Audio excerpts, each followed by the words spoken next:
안녕하십니까. 이어서 광주 MBC 뉴스데스크입니다. 올봄 첫 황사가 몽골에서 들어오면서 광주와 전남 15개 시군에 미세먼지 주의보가 내려졌습니다.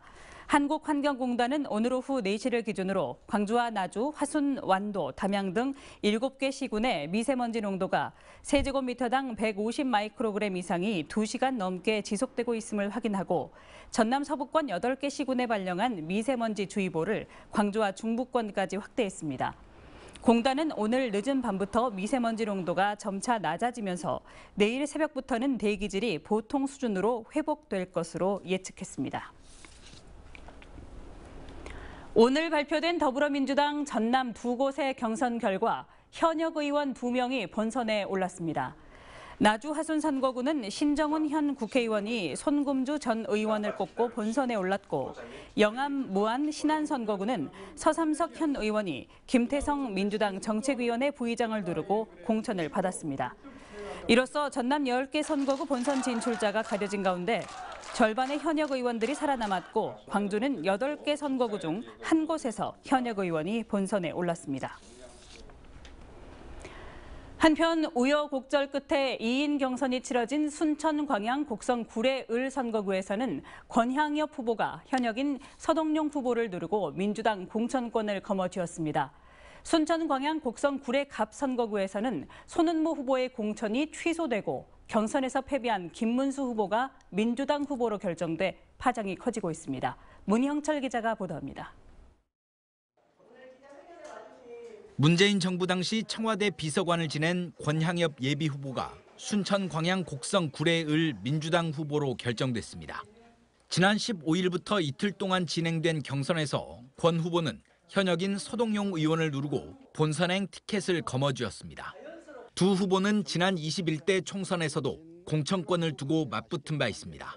4년 만에 리턴 매치에서 승리한 권 후보는 국민의힘 이정현, 진보당 유현주 후보와 본선 경쟁을 벌이게 됐습니다.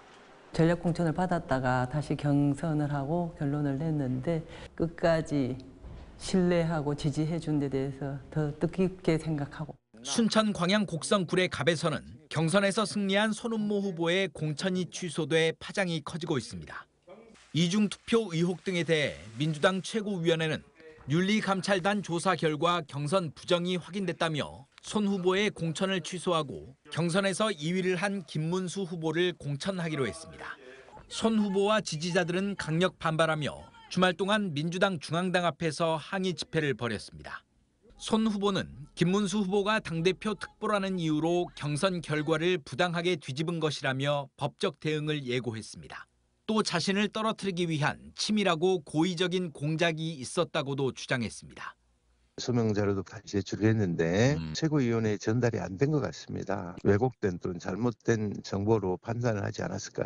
한편 경선에서 패배했지만 최고위원회 결정으로 민주당 공천을 받게 된 김문수 후보는 내일 기자회견을 통해 이번 사태에 대한 입장을 밝힐 계획입니다.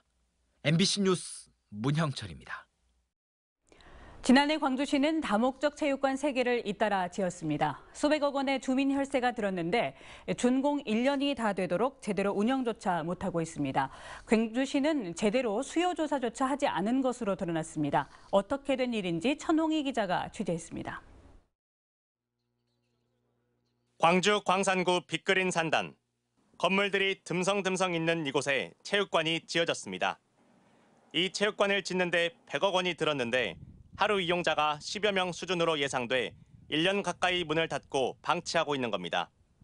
이곳 시립광주 빅그린 체육관은 매달 시설 유지비로만 200만 원 가까이 내면서 준공한 지 1년이 다 되도록 운영을 하지 않고 있습니다.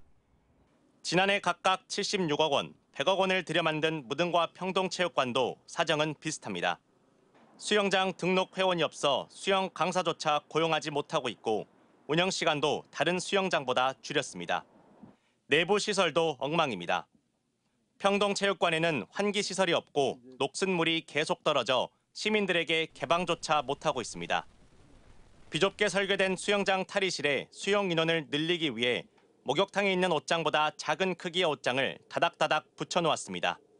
탈의 공간이 지금 현재 협소하게 지금 설계가 돼 있어서 그 부분은 이제 광주시와 유기적으로 협조해가지고 확장이라든가 다른 대안을 마련할 방법. 무등과 평동체육관 수영장의 하루 평균 이용객 수는 100여 명 수준으로 규모가 비슷한 광주 학생교육문화회관 수영장 하루 평균 이용객 수 450여 명의 20% 수준에 불과합니다. 많이 불편해요. 이게 저희들도 이제 사람이 많으면 양말도 들고 나와서 밖에서 신고 우칸을 열었다. 그럼 밑에 칸에 옷을 내려면서 찌고. 수백억 원을 들여 지은 시립체육관들이 시민들의 외면을 받는 이유는 무엇일까? 광주시가 체육관을 지을 때 주민 수요 조사조차 하지 않고 부지를 선정한 것으로 드러났습니다. 광주시는 건물이 다 지어지고 나서야 체육관 수입이 얼마나 나올지 조사했는데 빅그린 체육관의 경우 하루 평균 이용자가 10여 명이라는 결론을 내놨습니다. 결국 수지 타산이 맞지 않아 1년 가까이 문조차 열지 못하고 있는 겁니다. 체육관 부지를 선정할 때 수요 조사를 하지 않은 이유에 대해 광주시는 문화체육관광부 공모사업 절차를 따랐을 뿐이라며 답변을 거부했습니다. 시민 혈세 300억 원 가까이 들여 만든 체육관 3곳이 모두 부실하게 지어진 것으로 드러나면서 논란이 커지고 있습니다. MBC 뉴스 천홍입니다. 농사를 지으면서 태양광 발전을 할 수 있는 영농형 태양광에 대한 농민들의 관심이 높아지고 있습니다. 그러나 농지법 등 관련법 정비와 주민 수용성 그리고 한전의 전력 연계 등이 쉽지 않아 대규모 발전단지 추진에는 어려움이 예상됩니다. 신광하 기자가 보도합니다. 농지에 태양광 발전 시설이 들어섰습니다. 2m 높이로 매달린 태양광 패널 아래는 벼가 자라고 있습니다. 농사와 태양광 발전을 동시에 할 수 있는 영농형 태양광 발전소입니다. 일조량 가운데 70%는 작물 생산에 나머지는 태양광 발전에 사용하는 형태로 농업을 중단하고 발전소만 운영하는 농촌형 태양광과는 다른 형태입니다. 농작물 생산량은 기존 노지의 80% 정도지만 태양광 발전 수익을 감안하면 직접 농가 소득 향상을 기대할 수 있습니다. 쌀 재배했을 때보다 7배의 소득을 향상시키는 결과가 나왔다는 것을 5년 동안 제가 실증 실험했던 결과입니다.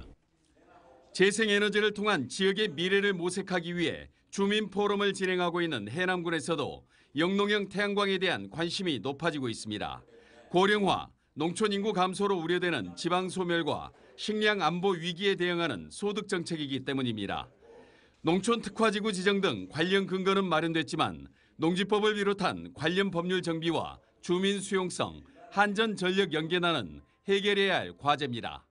대한민국 대표 농업군으로서 재생에너지 확대 시 농업과 에너지가 상생할 수 있고 주민들의 참여를 통한 절차와 분배의 정의를 재생에너지 정책에 담아낼 수 있도록 전남에서 영농형 태양광 사업을 추진하는 곳은 최근 4년간 7개 시군 30여 곳에 달합니다. 그러나 여러 가지 사정으로 현재 가동 중인 시설은 대부분 60kW 소규모에 머물고 있습니다. MBC 뉴스 신광하입니다. 조선대 의과대학 교수들이 정부의 의대 정원 증원 방침에 맞서 비대위를 결성했습니다. 조선대 의과대학 교수평의회에 따르면 지난 15일 교수 150여 명을 대상으로 투표를 한 결과 3분의 2 이상이 비대위 체제 전환에 찬성함에 따라 비대위로 전환하고 사직 여부와 일정 등을 논의하고 있습니다. 전남대 의과대학 교수 180여 명도 이번 주 초 비대위 전환 등 대응 방안을 논의할 계획입니다. 광주시가 종전 주행거리보다 자동차를 적게 몰면 10만 원의 인센티브를 주는 자동차 탄소 중립 포인트제에 참여할 시민을 선착순 모집합니다. 대상은 광주시에 등록된 12인승 이하 비상업용 승용 승합차입니다. 언제 어디서나 내 손 안의 뉴스. 광주 MBC 뉴스 유튜브 구독으로 함께하세요.